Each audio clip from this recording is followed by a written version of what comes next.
Hey guys, welcome back to my channel. So today I just wanted to give you guys a quick preview of some of the new coffees I picked up going into this winter season. So let's get started. Alright, so today's video just served to kind of show you guys a quick preview of some of the coffees that we'll be gonna be reviewing this winter.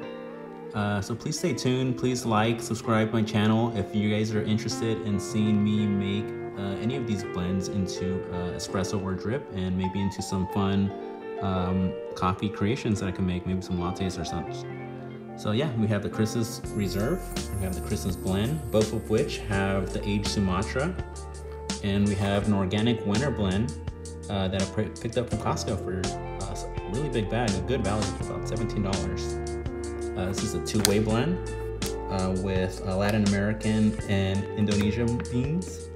This is a four-way blend with beans from this is aged Sumatra, Guatemala, Colombia, and Papua New Guinea.